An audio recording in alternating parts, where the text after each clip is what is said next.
As I stood before the decrepit Benson house, a sense of foreboding washed over me.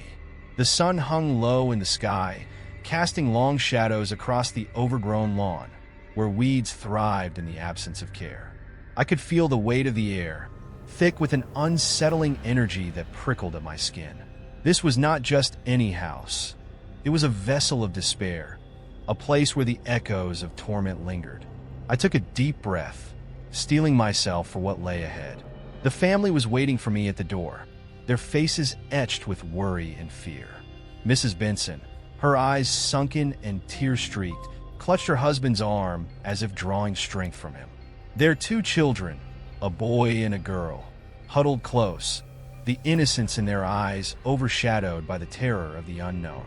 "You're here," she said, her voice trembling. "Thank God you came. I'm here to help," I replied, trying to project confidence I didn't fully feel. "Can you tell me what's been happening?" Mr. Benson stepped forward, his jaw clenched. "It started a few weeks ago. At first, it was just whispers at night, soft, unintelligible sounds. But then things began to move. Chairs, toys, even the kitchen knives." His voice faltered, and I could sense the fear coiling in his gut. "Objects moving on their own?" I asked, trying to gauge the severity of their situation. "Yes," Mrs. Benson interjected, her voice quivering. "And shadows. They linger in the corners, watching us. My son has nightmares every night. He screams about a dark figure." She glanced at her children, who were now clinging to each other. "Please, you have to do something," the girl whispered, her wide eyes reflecting a mixture of hope and dread. I nodded, swallowing hard. "I will. I'll perform an exorcism to drive out whatever's haunting you." The words felt heavy on my tongue, but I knew they were necessary. As I stepped inside, a chill enveloped me, a stark contrast to the warmth of the fading sun. The interior of the house was dim, the air stale and oppressive. I could feel the weight of history pressing down on me, a reminder of the darkness that had seeped into these walls. I turned to the family, who followed me in, their footsteps hesitant. "Let's start with the living room," I said, motioning for them to lead the way. They walked slowly, the children glancing nervously around as if expecting the shadows to leap out at them. Once inside, I began to prepare for the ritual. As I organized my tools, a glimmer of movement caught my eye. I approached the old bookshelf, its wood cracked and worn. The moment I touched its surface, I felt a shiver run through me.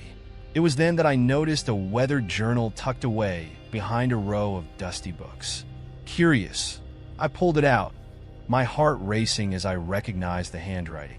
"Father Michael," I whispered, flipping through the pages. The journal was filled with notes, sketches, and prayers, a testament to his dedication. But as I delved deeper, a sense of unease settled in my stomach. "Daniel, what's wrong?" Mr. Benson asked, concern etched across his face. I hesitated, my fingers trembling over the entries. "It's Father Michael's journal. He never mentioned this case to me." I glanced up at the family, the gravity of the situation weighing heavily on my shoulders. He was investigating something dark. "Dark?" Mrs. Benson echoed, her voice rising in panic. "What does that mean?" I took a breath, trying to steady my racing heart. "It means we're dealing with a powerful entity, one that may have corrupted him." The room fell silent, the air thick with tension. Just then, a cold draft swept through the room, sending shivers down my spine. I looked up, feeling an inexplicable presence beside me. For a fleeting moment, I thought I saw him. Father Michael, standing there, a reassuring figure in the shadows. I felt a surge of comfort wash over me. "You're here," I murmured, half expecting him to respond. But nothing came. The silence settled heavily around us, and I couldn't shake the feeling that I was not alone.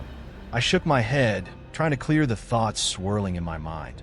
I was prepared to face whatever darkness awaited me, guided by the spirit of my mentor.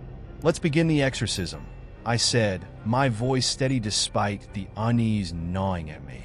The family gathered close, their faces a mix of hope and fear, and I prepared to confront the malevolence that lurked within the walls of the Benson home. The air thickened as I continued the exorcism, each word of the prayer hanging heavily around me. Suddenly, a whisper broke through the suffocating silence, a voice I recognized instantly.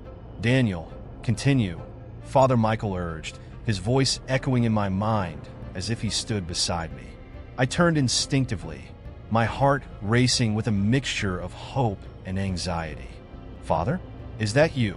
I called out, my voice trembling. But when I turned, there was nothing but darkness and the flickering candlelight casting eerie shadows on the walls. Confusion gnawed at me, but I pushed it aside. I had to stay focused.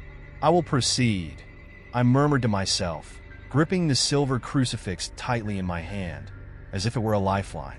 I resumed the incantations, my voice growing stronger with each verse. The atmosphere grew heavier, thick with an unseen malevolence. I could sense the fear radiating from the Benson family, their faces pale and drawn. Martha, the mother, gripped her husband's arm tightly, her knuckles white. "Daniel, please make it stop," she pleaded, her voice breaking. "It's getting worse." "Stay strong," I urged, trying to calm them. "We're almost through this. Just hold on a little longer." But I could feel the entity lurking, feeding off their terror, and my confidence began to waver. I glanced at the family, their faces a portrait of despair, and I felt a surge of determination. "I won't let it take you," I promised, my voice firm. Just then, the walls trembled slightly, as if the house itself was alive with fury. I raised my voice, speaking directly to the darkness that loomed over us. "By the power vested in me, I command you to leave this place." My words echoed, but the entity only seemed to grow angrier, its presence becoming more aggressive, swirling around us like a tempest. "Daniel," screamed Michael, the youngest son, pointing into the shadows. "Look, it's coming." I turned to see dark shapes writhing in the corners, forming figures that twisted and contorted. My heart sank as I witnessed the horror unfold, the shadows morphing into grotesque forms. "Stay back," I shouted, raising the crucifix. "You have no power here." But the entity only laughed, a chilling sound that reverberated through the room. "You think you can save them?" it taunted, its voice layered with malice. "You're just a pawn in this game." In that moment, the house shook violently, the floorboards creaking ominously beneath our feet. I could feel Father Michael's presence again, but this time it felt different, tainted. The apparitions that flickered into view were no longer comforting. They were twisted versions of the man I had admired. "Father Michael?" I called out, desperation creeping into my voice. "What's happening?" His form appeared briefly, but it was dark and contorted, his eyes filled with pain and betrayal. "Daniel, you must understand," he began, but the entity interrupted, drowning out his words with a cacophony of screams and laughter. "Look at him, Daniel," it jeered, shoving the distorted image of Father Michael closer to me. "He's lost, just like you will be." I felt a surge of anguish wash over me. Was this what Father Michael had become? Was this the fate that awaited me if I failed? "No," I shouted, pushing the thoughts aside, determined to fight back. I focused on the Bensons, their faces filled with fear and hope. "We will not give in. We will not be broken." My voice rang out, stronger than before, a beacon in the darkness. As I continued the prayers, I felt the walls closing in, the shadows creeping closer. I could sense the entity's rage, but I clung to the belief that love and faith could conquer this darkness. "You will not take them," I declared, my heart pounding in my chest. The shadows flickered, momentarily retreating, as if my resolve had momentarily weakened their grip. But even as I felt a glimmer of hope, the shaking intensified, and I could hear the walls groaning, a warning of the chaos to come. I glanced at the Bensons, their eyes wide with fear, and I knew I had to press on. The battle was far from over, and I could feel the malevolent presence gathering strength, preparing for a final assault. As I sat on the dusty floor of the Benson family living room, the flickering candlelight danced off the walls, casting eerie shadows that seemed to pulse with life. My heart raced as I flipped through Father Michael's journal, my eyes scanning the frantic scrawl of a man who had faced horrors I could only begin to comprehend. A particular passage caught my attention. Asterisk, beware the spirit that feeds on despair. It lurks in the shadows, waiting for the weak to falter. Failure to expel it may lead to dire consequences, not just for those it haunts, but also for the one who dares confront it. Asterisk, I swallowed hard, feeling a chill creep up my spine. This was more than just a haunting. It was a trap, a dark web woven with the threads of fear and hopelessness. I glanced over at the Bensons, their faces pale and drawn, shadows of the people they once were. Mrs. Benson clutched her husband's hand tightly, her knuckles white with tension. "Daniel," she whispered, her voice trembling. What if you can't stop it?" I met her gaze, trying to project confidence I didn't feel. "I won't let that happen. I promise you. I'll do everything I can." Just then, Mr. Benson spoke up, his voice hoarse. "Father Michael, he came here before, didn't he? What was he like?" A lump formed in my throat as I recalled the stories I'd heard about my mentor's final days. I hesitated, searching for the right words. He was determined, but he seemed haunted. He believed something was watching him, something that wanted him to fail. The room fell silent, the weight of my words hanging heavy in the air. I could see the fear creeping into their eyes, and I knew I had to keep them focused, to keep them from succumbing to despair. "We need to stay strong," I urged. "This entity feeds off your fear. If we show we're not afraid, it will weaken." Suddenly, the lights flickered violently, and I felt a cold gust of wind sweep through the room, extinguishing the candles in an instant. Darkness enveloped us, and I could hear the panicked breaths of the Bensons beside me. I fumbled for my flashlight, my hands trembling as I clicked it on, the beam cutting through the oppressive blackness. "Stay close," I shouted, trying to mask my own fear. "We need to stick together." As the light illuminated the room, I felt something shift in the air, a palpable sense of malevolence that made my skin crawl. Then, I saw it, a grotesque figure emerging from the shadows, its form shifting and writhing like smoke. The air turned icy, and I could hear a whisper, a voice that sent shivers down my spine. "Daniel." I turned, my heart racing, and there was Father Michael, his visage twisted and corrupted, the familiar warmth replaced by an unsettling darkness. "No, it can't be," I muttered under my breath. "Help me," he rasped, his voice echoing with a haunting timbre. "You must understand." "Understand what?" I demanded, my voice breaking. "What happened to you? This place, it's a prison. The spirit is strong. It is fed on my despair." He reached out, but his hand was blackened, the light twisting away from him. "You must not let it take you too." "Father, I'm here to help." I felt a surge of determination. "I will free you, I promise." But the darkness around him thickened, and I could feel the weight of its presence press down on me. I glanced back at the Bensons, who were watching in horror, their faces a mixture of confusion and fear. "You have to stay strong," I urged them. "Don't listen to it." But the entity was relentless, its form shifting and morphing, the shadows swirling around it like a storm. "You cannot save him," it hissed, its voice a chorus of whispers. "He is one with the darkness now." "Shut up," I shouted, clenching my fists. "You're lying." The room trembled, and I felt a deep rumble beneath my feet. I had to focus, to push through the fear that threatened to overwhelm me. "Father Michael, fight it. Remember who you are." Suddenly, the lights flickered back to life, illuminating the room once more. I could see Father Michael's corrupted face clearly now, the torment etched into his features. "Daniel," he pleaded, his voice cracking, "you mustn't fail. If you do, it will take you too." "I won't fail," I shouted, my resolve hardening. "I'll finish what you started. I'll end this." But as the shadows loomed closer, I knew the battle was far from over. The entity was watching, waiting for the moment I would falter. And as I braced myself for the fight of my life, I could only hope that the spirit of Father Michael would guide me, rather than pull me into the depths of despair. The air in the Benson house thickened, an oppressive weight pressing down on my chest as I stood there, trembling. The entity had shifted its tactics, and I felt it slither into my mind, dredging up memories I had long buried. Visions of my failures flashed before my eyes. Families torn apart by darkness. Innocent souls I couldn't save. I clenched my fists, trying to push the thoughts away, but the voice of Father Michael echoed through the shadows. "Fight back, Daniel. You must resist." "Michael," I called out, my voice barely above a whisper. "Is that you? Please help me." But as I turned, the chilling silence that enveloped me felt suffocating, the darkness closing in like a vice around my heart.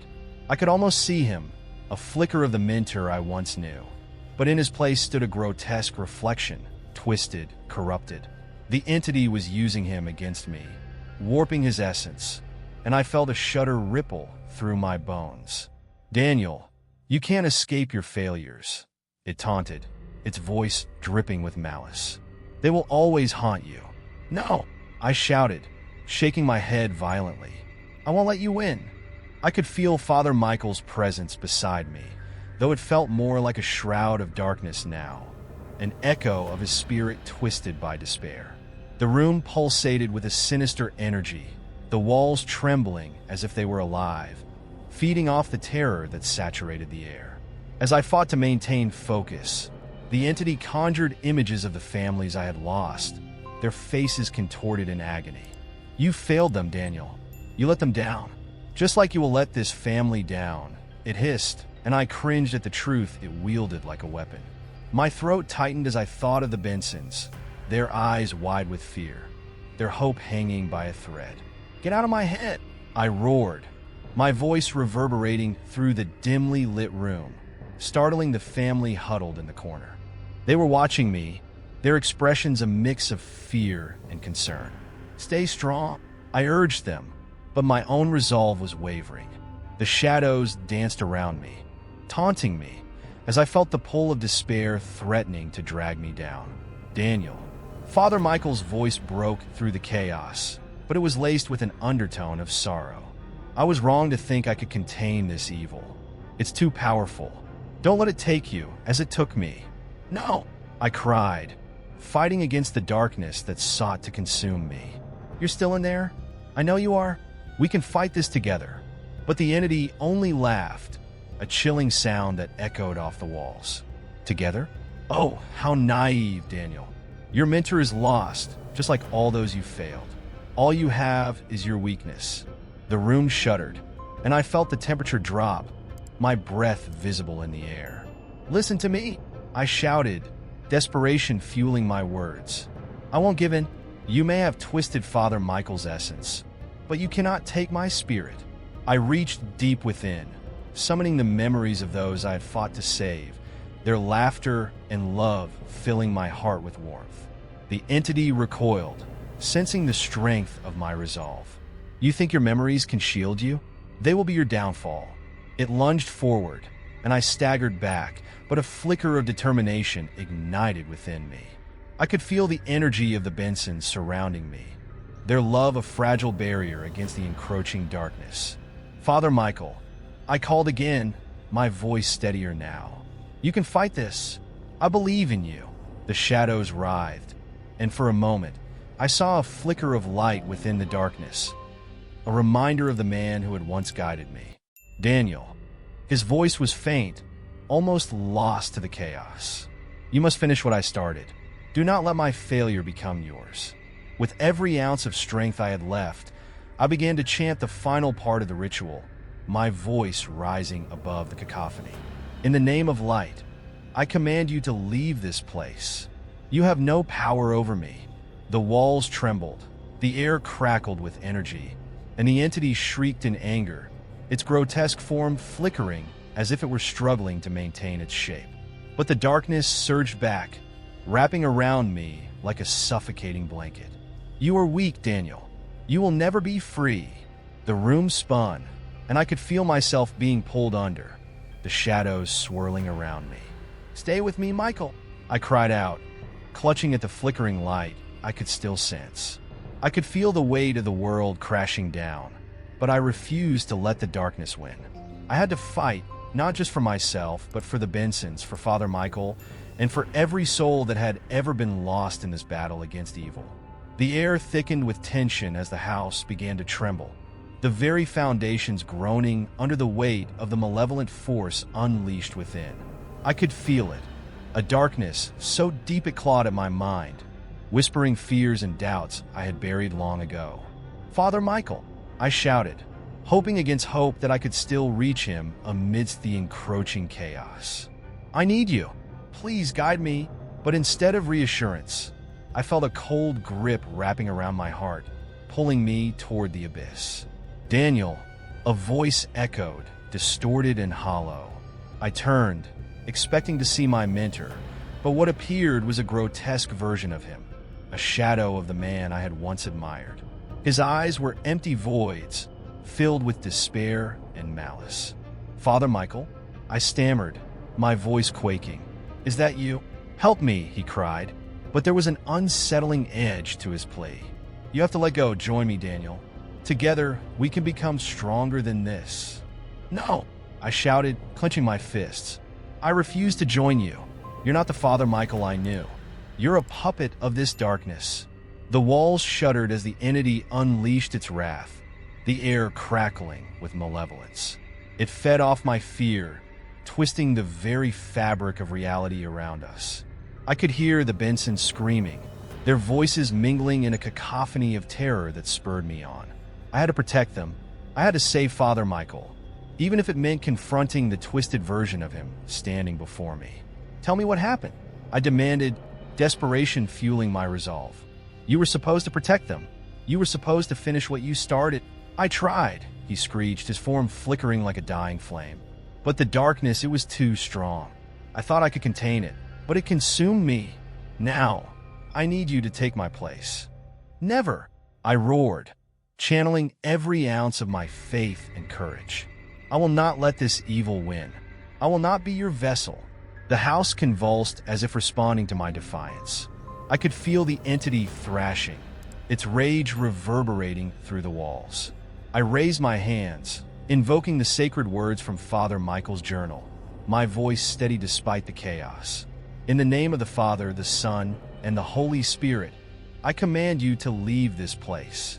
For a moment, the air stilled, and I felt the entity recoil, a scream of fury piercing the silence. The malevolence began to dissipate, leaving behind a chilling echo that sent shivers down my spine. I thought I had won, that I had expelled the darkness, but the fleeting victory was short-lived. Suddenly, Father Michael's spirit surged back, now fully corrupted, his form a grotesque mockery of himself. "You think you can defeat me, Daniel? You cannot escape your destiny." His voice was a chorus of tormented souls, a harbinger of despair. "I will not be your pawn," I shouted, my heart racing. "You are not the man I respected. You are a monster. Then let us see how strong you truly are," he roared, lunging forward, the darkness swirling around him like a tempest. I felt the weight of his corrupted spirit trying to pull me into the abyss, a suffocating force that threatened to consume my very soul. "Fight it, Daniel. Fight for the Bensons." I heard a voice in my mind. Was it Father Michael's or something else entirely? I couldn't tell. All I knew was that I had to stand my ground. I concentrated, drawing strength from the love and unity I felt from the family behind me. Their fear was palpable, but their hope was stronger. "Together," I cried, turning to the Bensons, their faces pale but resolute. "We can do this together. Focus on your love for one another." As if my words had ignited a spark, I felt the energy shift. The darkness hesitated, faltering under the weight of their collective love. I pushed forward, my voice rising above the chaos, pleading for Father Michael to remember who he had been. "You fought for others, Father. You can still fight for yourself." But instead of a flicker of recognition, the darkness wrapped tighter around him, pulling at his essence. "You cannot save me, Daniel. I am lost, and soon you will be too." The words sent a chill down my spine, the inevitability of his fate pressing down on me like a heavy shroud. "Father Michael, please," I cried out, my heart breaking. but the shadows enveloped him completely, and I knew I was losing him to the very darkness I sought to vanquish. The struggle intensified, and I felt the walls closing in, the house itself groaning in protest as a battle raged not just in the physical realm, but in the very fabric of our souls. The air was thick with tension, my heart pounding as I faced the twisted remnants of Father Michael's spirit. He loomed before me, a grotesque parody of the man I had once admired. His eyes, once filled with wisdom and compassion, were now hollow and filled with a malevolent hunger. I could see the entity wrapping around him like a serpent, using his voice to lure me into the darkness. Daniel. Father Michael's voice echoed, but it was distorted, dripping with a sinister undertone. Join me. Embrace the power that lies within the shadows. You can have everything you ever wanted, the knowledge, the strength to save those who need us. I took a step back, my mind racing. Was this truly the Father Michael I had known, or merely a puppet controlled by the entity? "You're not him," I shouted, trying to break through the haze of corruption that surrounded him. "You're just a shell." His lips curled into a twisted smile. "You misunderstand. I am both and neither. This power can be yours, Daniel. You can save the Bensons, but only if you accept the darkness. Together, we can harness it." Images flashed before my eyes, visions of my failures, the faces of those I couldn't save. It was as if the entity was sifting through my memories, using my own insecurities against me. I felt the pull of temptation, the seductive whisper of power promising to erase my past mistakes. But deep down, I remembered my purpose. I thought of the Bensons, their love for one another, and the innocence that had drawn me into this fight in the first place. "No!" I shouted, shaking my head vigorously as if trying to dispel the dark thoughts. "I won't let you manipulate me. Love is stronger than fear, and I will use that love against you." The air crackled with energy, and I closed my eyes, focusing on the warmth of the Bensons' bond, how they had supported each other through this nightmare. I called upon that love, channeling it like a beacon of light in the oppressive shadows. "Your darkness is weak," I cried, feeling the power surge within me. Suddenly, I felt a shift in the room. The walls trembled as if my declaration had sent shockwaves through the house. Father Michael's form flickered, revealing glimpses of the man he had been, struggling against the chains of darkness binding him. "Daniel," he pleaded, the distortion in his voice fading for a moment. "Help me. I never meant for this." But the entity was relentless. It roared in fury, its voice intertwining with Father Michael's. "You think you can save him? He is mine. You cannot escape." The house shook violently, and I felt the ground beneath me cracking. "Father Michael," I shouted, my heart aching at the sight of his tortured spirit. "Fight it. Remember who you are." As I invoked the power of love, the shadows shrank back, the malevolent force recoiling as if burned by the light. I could see the real Father Michael struggling against the darkness, his eyes pleading for salvation. "Please, Daniel, don't let it win. You have the power to break this curse."